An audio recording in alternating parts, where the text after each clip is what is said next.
Tell me what you're doing, and off you go. Windows 7 Installation Guide by Morgan Yates. This first screen you can see it's prompting you to put in your language, your currency, and your keyboard input.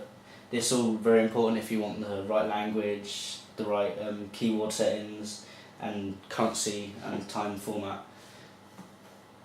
The next dialog box will ask you if you want to install Windows, and this is just confirming that you want to install Windows on the client machine.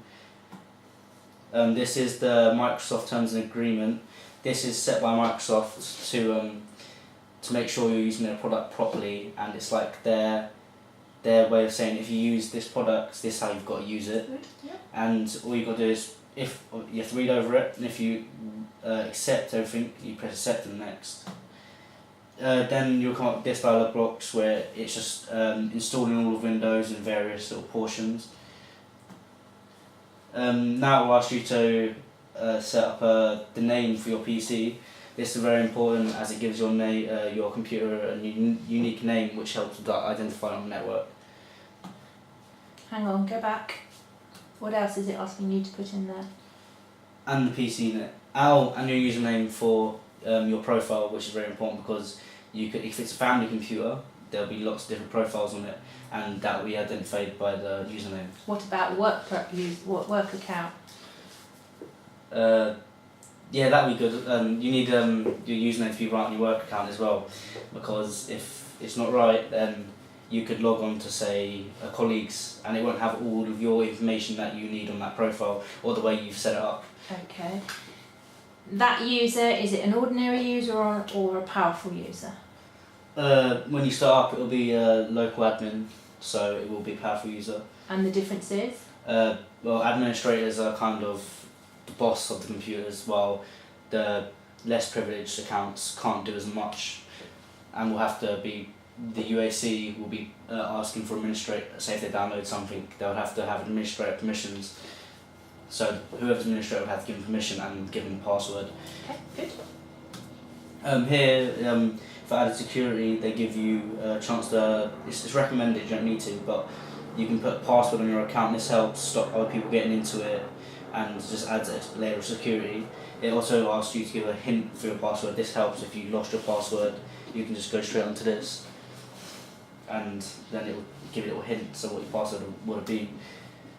This is a product key. Product keys are very, very important because they help ensure that no copyright or unlawful installations of Windows actually happens, because every product key you get is unique, and it comes with the computer, and as soon as it's activated you can't use it again.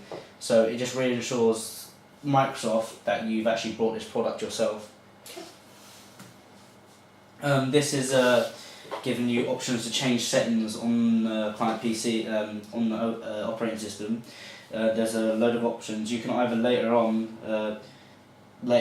decide you could have install only important updates, which is Microsoft Updates, or you could use them recommended settings, which they recommend you to do. If you don't know, that's more normally used by people that don't really know a lot about what they're doing. And what are you updating? What are these updates? Oh, they're just updates, patches that are sent out from Windows.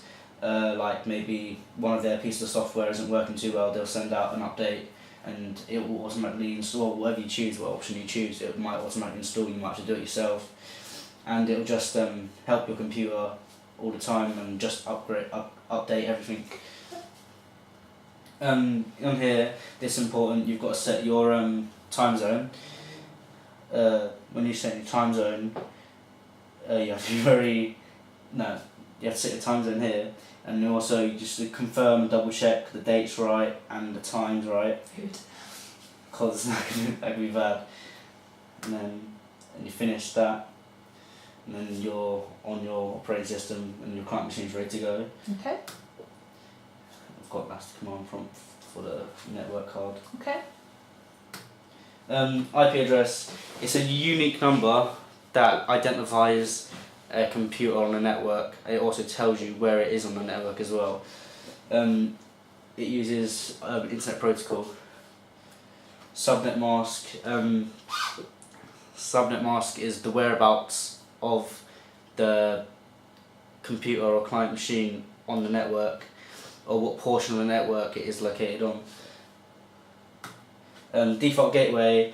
If two hosts are trying to connect to each other and can't find a route, it will run through the default gateway, which is also known as a router.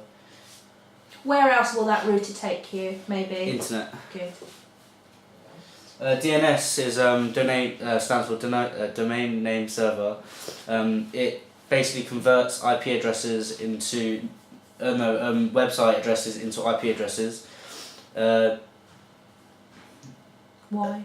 Because if everyone had to remember IP addresses instead of websites, we'd all get really confused and we wouldn't remember hardly any of them.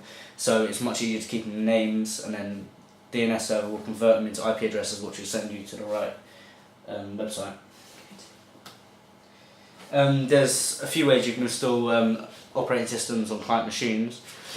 Imaging is one easy way. It's if you had two identical computers, one with operating systems all set up, and you have another one that isn't set up, no operating system, you could in turn copy all the settings and everything from one of the computers and drop it onto the other computer, just like copy and paste, which is really easy. You can also do WDS, which stands for Windows Deployment Service, which is remotely someone will remotely install Windows onto a client machine from wirelessly. They won't be in the same location. That's fine.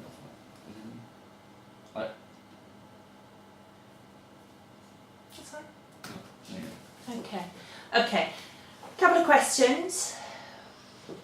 There were two different types of installation: clean install and an upgrade. Yeah. Okay. What's the difference, and what do you need to think about when you're doing either one?